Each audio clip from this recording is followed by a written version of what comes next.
Hi everyone and welcome to today's video, which is going to be a very short one. I just wanted to share something that I learned of very recently and that I thought was very interesting.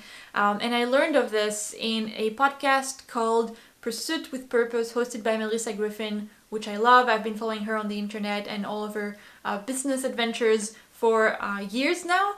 And she was interviewing Gretchen Rubin, which has wrote a book called, I think, The Happiness Project, which is very well known and I haven't read yet. But she also recently wrote another book called The Four Tendencies, and that's what I want to talk about. I haven't read the book yet, but it's on my to-read list for the next few months. So what The Four Tendencies is kind of like one of those personality analysis, I guess.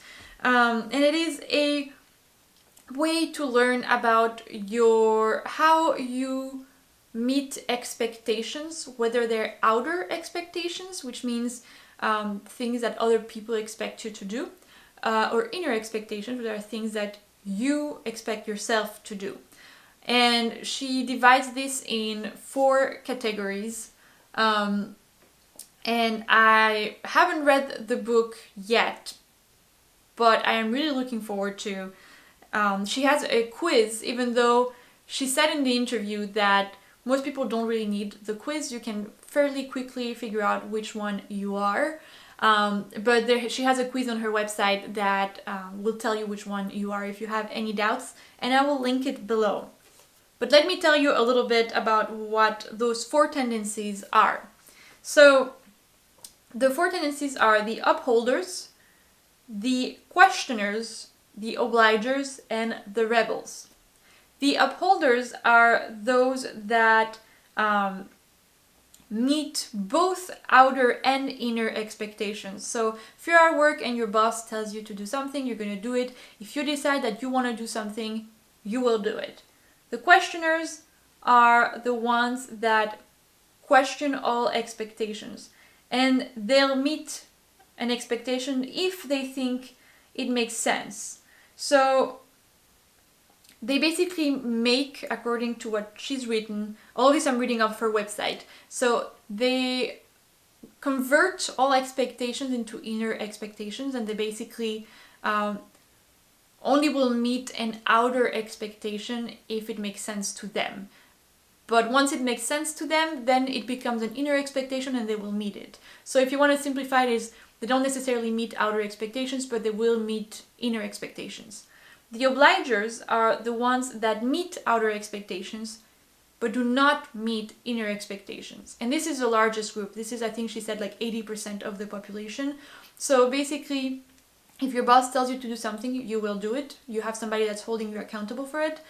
If you decide on a New Year's resolution, for example, the likelihood is that unless someone else is holding you accountable for it, you will not meet that expectation.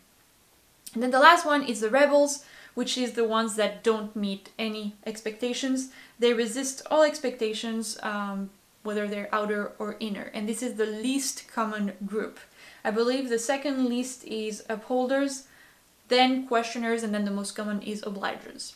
I kind of figured that I was an obliger, and I took the test, and I am most definitely an obliger, which is why I decided to, book private swimming lessons, to have somebody else hold myself accountable and force myself to go to the pool and do some cardio workouts, because I knew, and I've known that for a while, I just didn't realize that, there was actually things written about this.